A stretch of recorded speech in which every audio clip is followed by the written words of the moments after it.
Delight IAS पर आप सभी का एक बार फिर से बहुत बहुत स्वागत है। तो यूपीएससी 2024 का अंतिम रिजल्ट आ चुका है। आप लोगों ने सिलेक्टेड कैंडिडेट्स के बारे में पढ़ लिया होगा, कट ऑफ के बारे में चीजें देख ली होंगी।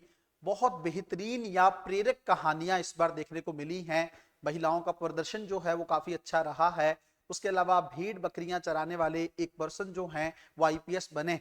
इसका मतलब संघर्ष की दास्ताएं जो हैं बहुत अच्छी हैं और उनसे काफी कुछ सीखने को मिलता है ना। ये पूरा माहौल है, सब लोग बहुत खुश हैं। बड़े स्तर के इंटरव्यू जो हैं टॉपर्स के दिखाए जा रहे हैं। इसी बीच में लबासना की तरफ से एक नोटिस जो है जारी कर दिया गया है, खास करके उन सेलेक्टेड कैंडिडेट्स के लिए जो इस बार जो हैं सेलेक्ट हुए हैं और जो लोग इस बार एग्जामिनेशन देने वाले हैं या आने वाले टाइम में आईएएस ऑफिसर बनकर लबासना के अंदर जाने वाले हैं। उन लोगों को भी इन चीजों को फॉलो करना होगा। हालांकि ऐसा नहीं है कि लबासना की तरफ से पहली बार इस तरह का नोटिस जारी किया गया है, लेकिन इस बार थोड़ा डिटेल नोटिफिकेशन है और कई सारी बातें हैं जिसके बारे में ऑफिसर्स को ध्यान रखना होगा। सबसे पहली चीज तो मैं आपको नोटिस ही दिखा देता हूं, फिर उसके बाद में हम लोग थोड़ा सा चर्चा करने का प्रयास करते हैं। एकदम करक्स मैंने आप लोगों के सामने रखा है, थोड़ा सा ध्यान से देखेंगे। लबासना के डायरेक्टर क्या बोले हैं इस चीज में। वो इस निर्देशों में कह रहे हैं कि आपको यह सुनिश्चित करना होगा कि आपका व्यक्तित्व, आचरण और आम जनता, जनप्रतिनिधियों, कॉर्पोरेट संस्थाओं, सामाजिक जो संगठन है, नागरिक समाज संगठन, सरकारी कर्मियों, अन्य सभी गणमान्य व्यक्तियों और समाज के कमजोर वर्गों के साथ आपका आधिकारिक और सामाजिक संपर्क विनम्र है, सम्मानजनक है, गरिमापूर्ण है, उचित है। भविष्य के सिविल सेवक के रूप में आपसे हमेशा एक आदर्श व्यक्ति बनने की उम्मीद की जाती है। आपके पिछले कार्य भी आपके पूरे करियर में आपके चरित्र और व्यक्तित्व का प्रतिबिंब होंगे। मैं आपको थोड़ा सा इस चीज को, ये एक लाइन पढ़ेंगे आप लोग, बड़ी अच्छी लाइन है। आपको आज से ही एक अधिकारी बनने के लिए उपयुक्त आदर्श आचरण दिखाना शुरू कर देना चाहिए और अपने प्रशिक्षण के शुरू होने का इंतजार नहीं करना चाहिए। क्या है पूरी समरी, मैं थोड़ा सा आपको डिटेल में बता देता हूं ताकि चीजें आप लोगों को बहुत अच्छे तरीके से क्लियर है।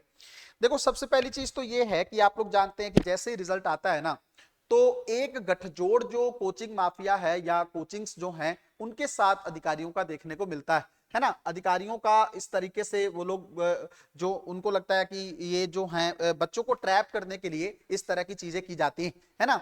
आप खुद सोच के देखिए, जो टॉपर हैं उनकी कई जगह पर फोटोज लग चुकी हैं। मुझे समझ में नहीं आती क्या वो सच में सभी कोचिंग से पढ़ी। इस तरह की एक वीडियो हम लोगों ने पहले भी डिस्कस की। बहुत सारे ऑफिसर्स को बड़े स्तर का पैसा दिया जाता है ताकि उनके संस्थान का नाम लिया जा सके, है ना। मतलब जेन्युइन रिजल्ट ना दिखाकर थोड़ा सा करप्शन के माध्यम से रिजल्ट्स को दिखाया जाता है अपनी कोचिंग्स के थ्रू, ताकि अगले साल के जो एडमिशंस हैं उनको बहुत अच्छे से अट्रैक्ट किया जा सके या मैनिपुलेट किया जा सके। अब आपको पता है कि जब बच्चे आते हैं तो वो देखते हैं कि किस संस्थान में किस तरह के रिजल्ट आए और उसके अकॉर्डिंग ही वो जो है एडमिशन लेते हैं या ऑनलाइन भी चेक करते रहते हैं। तो उनको लगता है कि अच्छा, इस संस्थान में इतने सारे सिलेक्शन हुए हैं। और आपको बताऊं, कुछ नामी ग्रामी संस्थान ऐसे हैं जिनका मैंने पर्सनली देखा है, नाम नहीं लेंगे बट आपको मैं बता देता हूं। उन्होंने ये दिखाया है कि 1000 के जो सिलेक्शन हुए हैं उसके अंदर 700 प्लस सिलेक्शन जो है उसी संस्थान के, है ना। और ऐसा एक संस्थान नहीं है, कई संस्थान। मुझे तो ये नहीं समझ में आता कि 1000 में 700 प्लस सिलेक्शन किस तरीके से हो सकते हैं। अच्छा, कोई ये कहे कि टेस्ट सीरीज में कोई जुड़ा हुआ था या कोई ये कहे कि भाई फाउंडेशन में कोई था, मेंटोरशिप में था, बट फिर भी 700 प्लस सिलेक्शन किसी एक इंस्टीट्यूट से होना अपने आप में थोड़ा यकीन करने के काबिल चीजें नहीं। तो एक तो इन डायरेक्शंस में ये कहा गया है कि आपको ऐसा आचरण दिखाना है कि कोचिंग के साथ कोई लेन देन आपका ना दिखे, है ना। कोई बहुत अच्छे रिलेशन आपको स्टैब्लिश नहीं करने हैं दिखाने के लिए, क्योंकि आपसे एक उम्मीद की जाती है कि आप एक कमिटेड ऑफिसर होंगे, आप एक अच्छे अधिकारी के तौर पर समाज में आने का प्रयास करेंगे। एक तो ये चीज के लिए सख्ती से बोला गया है। दूसरी चीज बच्चों, आप लोग जानते हैं कि किस तरीके से सोशल मीडिया के अंदर जो है जो आईएएस ऑफिसर्स है वो बहुत ज्यादा एक्टिव हो जाते हैं आफ्टर दी सिलेक्शन, है ना। कई लोग तो ये भी बोलकर रखते हैं कि जैसे ही हम सेलेक्ट तो बाद में होंगे बट अपना इंटरव्यू हम पहले से ही तैयार करके रखते हैं कि हम क्या बोलेंगे मीडिया में, है ना। एक तो चलो जनरली मीडिया आपसे आई, आपसे पूछा कि हाँ भाई आपकी क्या स्ट्रेटेजी रही, कितना आपने स्ट्रगल किया, कौन से अटेम्प्ट में आप लोगों ने सफलता हासिल की। ये जब जेन्युइन चीज तो चलो आप बताएं तो अच्छी बात है, कोई प्रॉब्लम नहीं है, देश की जनता को पता लगना चाहिए। बट अगर आप किसी एक प्लेटफॉर्म पे जाते हैं और उस प्लेटफॉर्म के द्वारा आपकी चीजों को वीडियो के तौर पर दिखाया जाता है, वहां पे आप बताते हैं कि मैंने यहीं से ही सब कुछ किया है, मैंने यहाँ की बुक्स को ही रेफर किया है, नोट्स मैंने यहाँ से पढ़े हैं, फाउंडेशन मैंने यहाँ से किया है, सब कुछ मैंने यहाँ से किया है। देखिए, जेन्युइनली अगर आपने चीजें की हो तब तो कोई प्रॉब्लम नहीं। मैं खुद आपको हमेशा एक चीज कहता हूं कि डिलाइट आईएएस की एक ही खूबी हमेशा आपको देखने को मिलेगी, जब तक जेन्युइन सिलेक्शन नहीं होंगे या जेन्युइन सिलेक्शन होंगे वही इस मंच पर आकर बोलेंगे। कोई अगर खुद भी कहेगा ना मुझे कि मुझे इस मंच पर आकर बोलना है, तो शायद मेरे से उस तरह की उम्मीद वो नहीं लगा सकता है। तो अगर आप सोच के देखो, खुद से सोच के देखो कि अगर सभी संस्थाएं, सभी कोचिंग इस रूल को फॉलो करने लग जाएं या इस नियम को बना लें कि हम लोग सिर्फ जेन्युइन सिलेक्शन दिखाएंगे, हालांकि हो सकता है शुरू के 4-5 साल बिजनेस में लॉस हो, है ना, होता ही है कुछ संस्थान को, लेकिन आने वाले टाइम में बच्चों के पॉइंट ऑफ व्यू से ये कितना अच्छा हो सकता है ना, एस्पिरेंट के पॉइंट ऑफ व्यू से कितना अच्छा हो सकता है कि उनको कोई भी ट्रैप दिखेगा ही नहीं, है ना, वो जेन्युइन देखेंगे, अच्छा 4 सिलेक्शन हुए कोई दिक्कत नहीं, हम यहां पढ़ लेंगे, 10 सिलेक्शन हुए वहां पढ़ लेंगे, एटलीस्ट उनको जेन्युइन रिजल्ट तो पता लगे। आप 700 प्लस सिलेक्शन दिखाएंगे तो फिर बच्चे तो वहीं उसी तरफ जाएंगे ना, और फिर वहां से कुछ देखने को मिल नहीं रहा है ना, तो ये कहीं ना कहीं पे एक बहुत बड़ा ट्रैप है। दूसरा, सोशल मीडिया में जैसे ही वो बनते हैं उसके बाद धड़ाधड़ रील्स को डालना, धड़ाधड़ अपने फॉलोअर्स को इंक्रीज करना, है ना, ज्यादातर क्योंकि आपको पता है सिलेक्टेड कैंडिडेट्स के फॉलोअर्स बहुत तेजी से बढ़ते हैं, उनको लोग फॉलो करना चाहते हैं, उनके रूटीन को फॉलो करना चाहते हैं, उनकी स्ट्रेटेजी को अपने जीवन में अपनाना चाहते हैं, तो उसका फायदा उठाकर वो थोड़ा सा प्रोफेशनल बेनिफिट ले लेते हैं, जबकि आम जनता को इसके बारे में कानो कान खबर भी नहीं मिलती,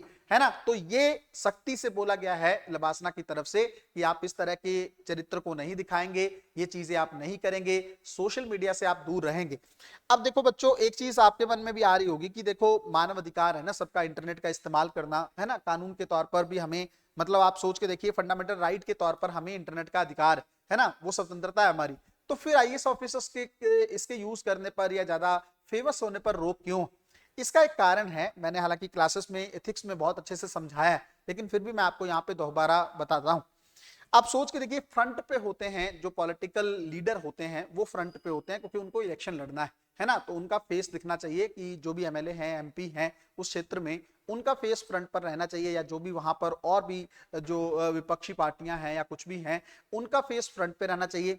जो अधिकारी हैं, ब्यूरोक्रेसी है, नौकरशाही है, इसको पर्दे के पीछे काम करना चाहिए, ये पॉलिसी रही। अब ये सही है कि गलत है, ये तो डिफरेंट मैटर है ना, इसके बारे में तो हम लोग क्या बहस करें, क्योंकि जो चीज हो ही नहीं सकती उसके बारे में बहस करने का कोई मतलब है नहीं। लोकतंत्र की यही प्रक्रिया रही है कि जो ऑफिसर्स हैं, क्योंकि उनको देखो कोई दिक्कत तो है नहीं जॉब की, वो 30 साल जॉब पे बैठे हैं, जब तक कोई वो बड़ा इशू नहीं करते हैं, बड़ा स्कैम नहीं करते हैं, तब तक उनको हटाया नहीं जा सकता है, राष्ट्रपति के द्वारा उनकी सुरक्षा की जाती है।